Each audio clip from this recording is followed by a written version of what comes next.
নমস্কার। আজকে বলবো হচ্ছে কর্কট রাশিকে নিয়ে। কর্কট রাশির ক্ষেত্রে শুক্রদেবের যে পরিবর্তন হচ্ছে কি রকম প্রভাব দিবে শুক্রের পরিবর্তন কর্কট রাশির ক্ষেত্রে। কর্কট রাশির ক্ষেত্রে শুক্র হচ্ছে চতুর্থ ঘর এবং লাভের ঘরের অধিপতি। চতুর্থ ঘরটা হচ্ছে তার মূল ত্রিকোণ রাশি তুলা রাশি।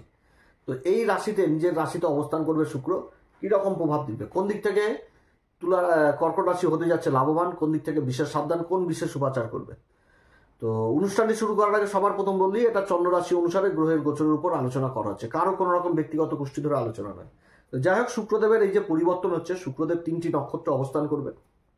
চিত্রা নক্ষত্র, তারপর হচ্ছে স্বাতী নক্ষত্র, তারপর হচ্ছে বিশাখা নক্ষত্র। চিত্রা নক্ষত্রে 2 তারিখ থেকে 7 তারিখ পর্যন্ত থাকবে, 8 তারিখ থেকে চলে আসবে স্বাতী নক্ষত্রে, 18 তারিখ পর্যন্ত থাকবে, তারপরে আবার চলে আসবে হচ্ছে বিশাখা নক্ষত্রে, এবং বিশাখা নক্ষত্র থেকে পরবর্তী রাশি পরিবর্তন করবে। তবে শুক্রের এই যে পরিবর্তন হচ্ছে, এই পরিবর্তন শুধু যে শুক্রই পরিবর্তন করবে এই মাসে না, এই মাসে প্রায় কেতুকে বাদ দিয়ে সব গ্রহগুলোই পরিবর্তন হবে। রাশির উপর দেবগুরু বৃহস্পতি উচ্চ অবস্থায় অবস্থান করছে, 11 তারিখে বক্রি হয়ে যাচ্ছে নিজের নক্ষত্র পুনর্বসু নক্ষত্রে। তারপরে সূর্য মাসের মধ্যভাগে সূর্য রাশি পরিবর্তন করবে, এবং সূর্যেরও নক্ষত্র পরিবর্তন হচ্ছে 5 তারিখ পর্যন্ত সাথীতে থাকবে, তারপর তো বিশাখাতে ঢুকে যাবে সূর্যদেবের নক্ষত্রে। আর রাশির পঞ্চম ঘর যেটা হচ্ছে বৃশ্চিক রাশি, এই ঘরে মঙ্গল অবস্থান করছে। মঙ্গল আবার 7 তারিখে যে অস্ত হয়ে যাবে। তারপরে মঙ্গলের সাথে বুধ অবস্থান করছে, বুধ আবার 11 তারিখে বক্রি হয়ে যাবে। বক্রি হয়ে যে 21 তারিখে আবার বিশাখাতে চলে আসবে। বিশাখা নক্ষত্র থেকে আবার 24 তারিখে তুলা রাশিতে কেন্দ্রে অবস্থান করবে। তখন শুক্র আর বুধের জুটি, লক্ষ্মীনারায়ণ জুটি হবে 2 দিনের জন্য। তারপরে আবার বুধ মার্গী হয়ে যাবে, বুধ মার্গী হয়ে যাবে বলছি, শুক্রদেব রাশি পরিবর্তন করবে। তো এরকম কিন্তু পরিবর্তন। অপরদিকে আবার রাহু 23 তারিখেই আবার নক্ষত্র পরিবর্তন করবে, নিজের শতবিশা নক্ষত্রে প্রবেশ করবে। তার সাথে শনিদেব আবার এই মাসের শেষের দিকে হয়ে যাবে মার্গী। এরকম কিন্তু পরিবর্তনগুলো হচ্ছে। তো যাই হোক, শুক্র যে সময় রাশি পরিবর্তন করবে সেই সময় অবস্থান করবে চিত্রা নক্ষত্রে, যেটা হচ্ছে মঙ্গলের নক্ষত্র। চিত্রা নক্ষত্রের 2টি চরণ পরে কন্যা রাশিতে এবং 2টি চরণ পরে হচ্ছে তুলা রাশিতে। যখন কন্যা রাশিতে ছিল তখন বুধের প্রভাব, এবার শুক্রের রাশিতে, তাহলে শুক্রের প্রভাব। তাহলে এই চতুর্থ ঘরে শুক্র কিন্তু মালব্য নামক পঞ্চ মহাপুরুষ রাজযোগ তৈরি করছে, কারণ কর্কট রাশির ক্ষেত্রে শুক্র হচ্ছে চতুর্থ ঘরের অধিপতি এবং হচ্ছে একাদশ ঘর লাভের ঘরের অধিপতি। এই 2টি ঘরের অধিপতি হচ্ছে শুক্র। নিজের ঘরে কেন্দ্রে অবস্থান মালব্য নামক রাজযোগ তৈরি, এবং দেবগুরু বৃহস্পতির সাথে সম্পর্ক হয়ে গেছে আবার কেন্দ্রের সম্পর্ক। অবস্থান যথেষ্ট ভালো চিত্রা নক্ষত্রে। চিত্রা নক্ষত্রের অধিপতি মঙ্গল এই সময় পঞ্চম ঘরে অবস্থান করবে এবং দেবগুরু বৃহস্পতির দৃষ্টি থাকবে মঙ্গলের উপর। সেরকম মঙ্গলের চতুর্থ দৃষ্টি আবার রাহুর উপরে থাকবে, আবার সেরকম রাহুর দৃষ্টি থাকবে এই শুক্র আর সূর্যের জুতির উপর। এরকম কিন্তু পরিবর্তন। রাহু কিন্তু দেবগুরু বৃহস্পতির নক্ষত্রেই থাকছে, তার সাথে শনিও থাকছে, কিন্তু ভাগ্যের ঘরে অবস্থান শনিদেবও কিন্তু পূর্ব ভাদ্রপদ নক্ষত্রে থাকছে দেবগুরু বৃহস্পতির নক্ষত্রে। অবস্থান যথেষ্ট অবস্থান ভালো। দেবগুরু বৃহস্পতি উচ্চ অবস্থায় শনির উপর দৃষ্টি দিচ্ছে। রাহু আর শনি সম্পূর্ণভাবে এখন দেবগুরু বৃহস্পতির আয়ত্তে। আর চিত্রা নক্ষত্রে এই যে শুক্রের যে অবস্থান হতে যাচ্ছে, এটা একদম ভালো অবস্থান হতে যাচ্ছে। মঙ্গলকে বলে ভূমিপুত্র, তো তার নক্ষত্রে চতুর্থ ঘরে অবস্থান করছে, অর্থাৎ জায়গা জমি সংক্রান্ত বহু কিছু এই সময়কালে সম্ভব হবে এই চিত্রা নক্ষত্রে। কারণ চিত্রা নক্ষত্র হচ্ছে যেরকম মঙ্গলের নক্ষত্র, সেরকম অধিপতি দেবতা হচ্ছে বিশ্বকর্মা দেব, অর্থাৎ যেখানটাতে কোনো কিছু প্রোডাক্ট হচ্ছে, নির্মাণ হচ্ছে, সেই সমস্ত কাজগুলোতে বিশেষ উন্নতি। এবং তার মধ্যে এগুলো তো উন্নতি হবে, তার মধ্যে বিশেষ করে যারা আবার যারা যুক্ত থাকছে হচ্ছে ডেকোরেশনের কাজে, ফিনিশিং এর কাজে, সেই সমস্ত কাজগুলোতে যথেষ্ট। একটা বিল্ডিং তৈরি হলো, কথার মানে একটা বিল্ডিং তৈরি হলো, বিল্ডিংটা তো একদিনে তৈরি হচ্ছে না, দীর্ঘদিনে তৈরি হচ্ছে। এবার তার যে ফিনিশিং, তার যে ডেকোরেশন, সেরকম যে একটা কোনো কিছু প্রোডাক্ট হচ্ছে, তার যে একটা ফিনিশিং, সেই জিনিসটার সাথে যারা যুক্ত রয়েছেন তারাও আবার এই সময়কালে বিশেষভাবে প্রভাবিত হবে। কারণ শুক্রের গুণ, প্রতিভা, আকর্ষণ এগুলো যথেষ্ট উঠে আসছে এই সময়কালে। ভালো অবস্থান। চতুর্থ ঘরে মালব্য রাজযোগ তৈরি করছে সূর্যের নিজবঙ্গ। তাদের মিলিত দৃষ্টি যে কর্মের ঘরে পড়ছে, সেটা হচ্ছে কি মেষ রাশিতে, মঙ্গলের রাশিতে, আর মঙ্গলের দিকে পঞ্চম ঘরে অবস্থান করছে দেবগুরু বৃহস্পতির দ্বারা দৃষ্টি। অর্থাৎ সন্তান যে কর্ম করবে সেই কর্মের বিশেষ উন্নতি, এবং বিশেষ করে যারা এই সমস্ত কাজের চেষ্টা করছেন তাদের কর্মলাভ, কর্মপ্রাপ্তি হওয়ার সম্ভাবনা থাকছে। এই জিনিসটা কিন্তু বুঝাচ্ছে বহু ছেলে মেয়েদের এই সময়কালে যারা টেকনিক্যাল লাইন নিয়ে পড়াশোনা করছেন, ইঞ্জিনিয়ারিং লাইন নিয়ে পড়াশোনা করছেন, এদিক থেকে ভালো। আবার মঙ্গল থেকে কি বুঝায়? মঙ্গল হচ্ছে রক্তের কারক। তো যারা রক্তজনিত কোনো গবেষণা করছেন, এই সমস্ত কাজ, বড় বড় সার্জেন, এই সমস্ত, তাদের জন্য যথেষ্ট ভালো অবস্থান হতে যাচ্ছে। কারণ চতুর্থ ঘরে যে শুক্রের যে অবস্থান, চতুর্থ ঘর থেকে উচ্চশিক্ষার জিনিসটাকে বুঝায়, কলেজের শিক্ষার জিনিসটাকে বুঝায়, এই জিনিসগুলোও বুঝাচ্ছে। জায়গা জমি সংক্রান্ত কাজ, কাঁচামালের ব্যবসা, খাবার দাবারের কাজগুলোও কিন্তু এই সময়কালে উঠে আসছে এই চিত্রা নক্ষত্রে। যেখানেতে কোনো প্রোডাক্ট তৈরি হচ্ছে, কোনো খাবারের বস্তুই তৈরি হচ্ছে, সেই সমস্ত জায়গাতে যারা যুক্ত তাদের জন্য যথেষ্ট ভালো অবস্থান হতে যাচ্ছে। সূর্যের নিজভঙ্গ হচ্ছে, কর্মক্ষেত্রে বিশেষ যোগ এই চিত্রা নক্ষত্রে। তবে নক্ষত্রের যে ভালো দিক যেরকম রয়েছে সেরকম খারাপ দিকও রয়েছে। যে সমস্ত খারাপ দিকগুলো রয়েছে সেগুলো ভিডিও শেষে আলোচনা করব। এরপরে 8 তারিখে চলে আসবে হচ্ছে সাতী নক্ষত্রে, যেটা হচ্ছে রাহুর নক্ষত্র। তো রাহু অবস্থান করছে কোথায়? অষ্টম ঘরে। অষ্টম ঘরে রাহু অবস্থান হচ্ছে পূর্বা ভাদ্রপদ নক্ষত্রে, দেবগুরু বৃহস্পতির নক্ষত্র। আবার দেবগুরু বৃহস্পতি 11 তারিখ হয়ে যাবে বকরি, উচ্চ অবস্থায় বকরি যাবে। তো উচ্চ অবস্থায় বকরি হচ্ছে, এখানটাতে একটু সেই সময় বিশেষভাবে আলোচনা করব। তবে একটু টাচ দিই যে একটু অহংকার এগুলো বেড়ে যাবে, খাবার দাবার এগুলো দিকে বিশেষভাবে মানে খেয়াল রাখতে হবে, খাবার দাবার। আর শুক্রের এই যে অবস্থান সাতী নক্ষত্রে হতে যাচ্ছে, সাতী নক্ষত্রের অধিপতি তো রাহু অষ্টম ঘরে অবস্থান করছে।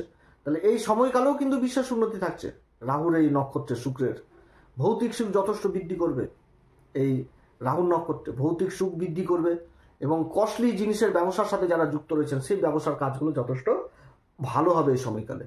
এবং ভৌতিক সুখের যেরকম যে জায়গা জমি বা বড় বড় ফ্ল্যাটের ব্যবসা, তারপরে এই সাতী নক্ষত্রকে অনেক কিছু দেখায়। সাতী নক্ষত্র যারা ব্যবসায়ী তাদের জন্য খুবই ভালো নক্ষত্র, ব্যবসায়িকদের ক্ষেত্রে যথেষ্ট ভালো অবস্থান এই নক্ষত্র। কারণ রাহু আর শুক্রের যখন মিল হয় তখন আর্থিক দিক যথেষ্ট মজবুত হয়ে যায়, আর্থিক দিকটা বিশেষভাবে প্রভাবিত হয়, সুখ বৃদ্ধি করে দেয় এই নক্ষত্রে। এবং রাহুর সাথে এখন এই যে নক্ষত্র অবস্থান করবে, সূর্য তো থাকবে মাসের মধ্যভাগ পর্যন্ত, তারপর তো সূর্য আবার ওদিকে অবস্থান হয়ে যাবে। এই অবস্থানটা যথেষ্ট ভালো অবস্থান হতে যাচ্ছে। এই যে বায়ুদেবী হচ্ছে এই সাতী নক্ষত্রের অধিপতি দেবতা। আর শিক্ষার ব্যাপারটাও কিন্তু এই সময়কালে উঠে আসছে, রাহুর যে অষ্টম ঘর, কারণ মা সরস্বতীর বিশেষ কৃপা থাকে সাতী নক্ষত্রে। আর চতুর্থ ঘর কলেজ শিক্ষা, উচ্চ শিক্ষা, গবেষণার সাথে যারা যুক্ত রয়েছেন, হয়তো কেউ মহাকাশ গবেষণাই করছেন, তাদের জন্য যথেষ্ট ভালো। কারণ এলিমেন্ট হচ্ছে বায়ু তত্ত্ব, তো বায়ু সংক্রান্ত কাজগুলো যথেষ্ট হবে এবং বৃদ্ধি করে দিবে এই সময় কাজগুলো। এই সময় কাজগুলো যথেষ্ট বৃদ্ধি করে দিবে, কারণ বায়ু এক জায়গাতে স্থির থাকে না। বড় বড় কোম্পানির কাজ বা বিমান বাহিনীর কাজের সাথে যারা যুক্ত রয়েছেন বা সেই সমস্ত কাজের যারা চেষ্টা করছেন, কর্মলাভ হওয়ার সম্ভাবনা থাকবে। যারা বড় বড় কোম্পানিতে কাজকর্ম করছেন তাদের প্রসিদ্ধি লাভ হওয়ার সম্ভাবনা থাকবে। বা কোনো অ্যাডভার্টাইজ ডিপার্টমেন্ট, মার্কেটিংয়ের কাজে যুক্ত রয়েছেন, মার্কেটিং ফিল্ডে রয়েছেন, মিডিয়ার কাজে যুক্ত রয়েছেন, কথাবাচক হিসাবে কাজ করছেন, চার্টার্ড অ্যাকাউন্টেন্ট, অ্যাডভাইজার, ওকালতি করছেন, এগুলো দিক যথেষ্ট বৃদ্ধি করবে। সোশ্যাল মিডিয়াতে অ্যাক্টিভ রয়েছেন, সেই কাজগুলোকে বৃদ্ধি করে দিবে। যে সমস্ত কাজগুলো গোপনে হয় সেই কাজগুলোতে সফলতা পাইয়ে দিবে এই সময়কালে রাহু এই স্বাতী নক্ষত্রে অবস্থান যথেষ্ট ভালো হতে যাচ্ছে। এদের চিন্তাধারা সম্পূর্ণ আলাদা থাকে এবং কর্মক্ষেত্রে নিজের দায়িত্ব কর্তব্য এগুলো যথেষ্ট পালন করতে পারবে এই সময়কালে। ব্যবসায়ীদের জন্য যথেষ্ট শুভ অবস্থান। অষ্টম ঘরে রাহু অবস্থান করছে, অষ্টম ঘরে রাহু অবস্থান করলে কি মা লক্ষ্মীর মানে কৃপা হবেই। এটা অষ্টম ঘরে রাহুর হচ্ছে বিশেষ গুণগত, কষ্ট দেয় কিন্তু মা লক্ষ্মীর কৃপা লাভ করিয়ে দেয়। এমন আকস্মিক ধন সম্পত্তি লাভ করাবে, হয়তো কোনো বিগত দিনে কোনো শেয়ার টেয়ার কেনা ছিল বা কিছু ছিল, সেইখান থেকে আর্থিক লাভ হয়ে যাওয়া, বা যে সমস্ত বিবাদিত সম্পত্তি রয়েছে যেখানটাতে কোনো মিউচুয়াল হওয়ার সম্ভাবনা নাই, সেখান থেকে একটা বড় অর্থ লাভ প্রাপ্তি হয়ে যাওয়া, এগুলো কিন্তু বোঝাচ্ছে এই সময়কালে চারিদিক থেকে উন্নতি। তো এই সময়কালে এই নক্ষত্রেরও কিন্তু আবার সাইড ইফেক্ট থাকছে, অনেক দিক থেকে আবার সাবধানেও থাকতে হবে। সেই সমস্ত কিছু তুলে ধরবো ভিডিও শেষে।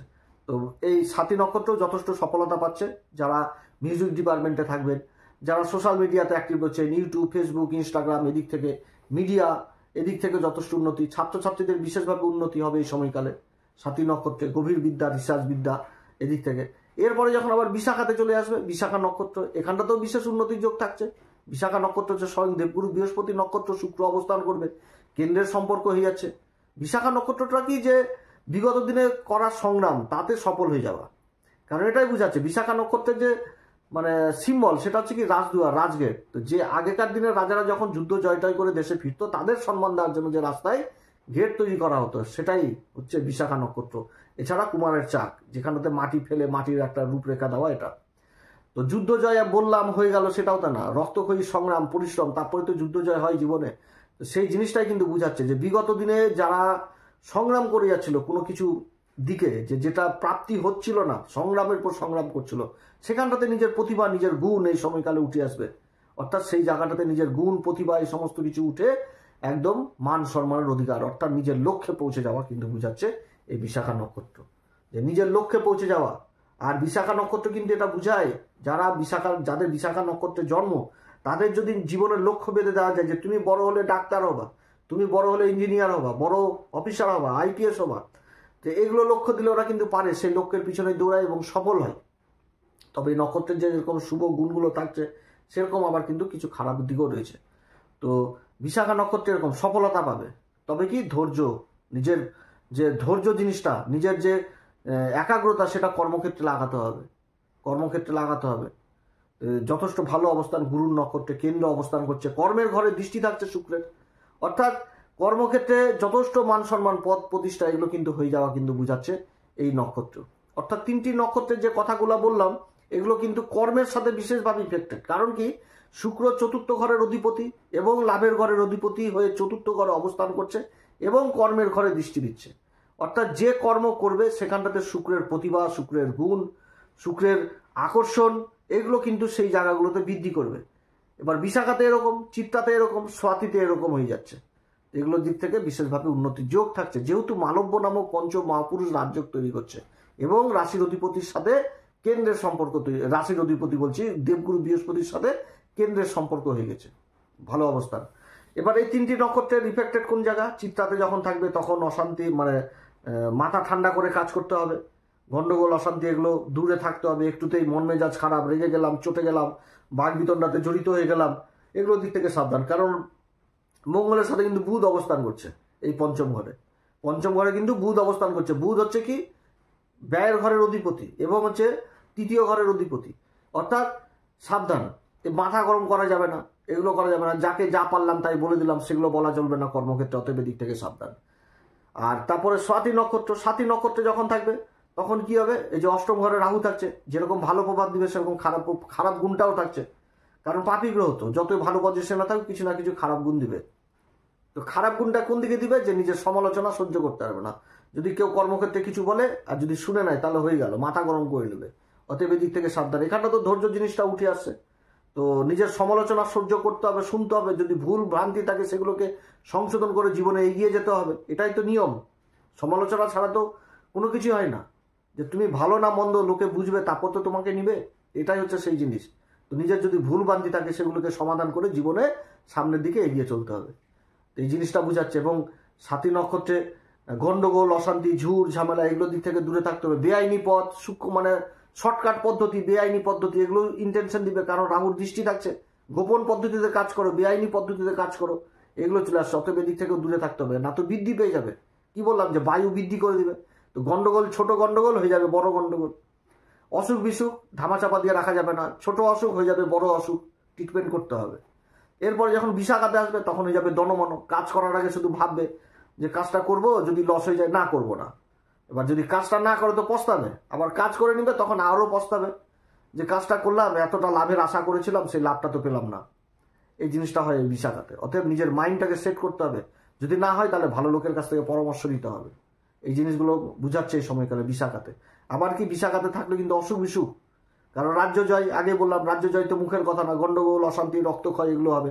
তো যাদের কাটা ছেঁড়া রয়েছে এগুলো কিন্তু বৃদ্ধি পাই দিবে, বা অসুখ বিসুখ রয়েছে যেরকম নার্ভের দোষ, তারপরে ব্যথা, বিষ এগুলো কিন্তু বাড়িয়ে দিবে। অতএব এদিক থেকে সাবধান। তো যাই হোক, এই সময়কালে কোন উপাচার করবে, প্রত্যেকদিন হনুমান চল্লিশা, বজ্রংবাণ, শ্রীরাম সীতা প্রণাম মন্ত্র সহকারে পাঠ করবেন। সূর্যদেবকে অবশ্যই অর্ঘ্য দিবেন, গুরুর আশীর্বাদ অবশ্যই নেবেন। যাদের গুরুর দীক্ষা নাই তারা অবশ্যই নেবেন। গুরু বক্রি হচ্ছে, এই নিয়ে একটা ভিডিও দিব আগামী দিনে। তো গুরু বক্রি হচ্ছে, গুরুর আশীর্বাদ অবশ্যই প্রয়োজন রয়েছে। যারা দীক্ষা নেননি অবশ্যই দীক্ষা নেবেন, পিতা মাতার আশীর্বাদ নেবেন। আপনারা সবাই ভালো থাকেন। এরপরে আবার আসবে একটি পর্ব নিয়ে। নমস্কার, ধন্যবাদ।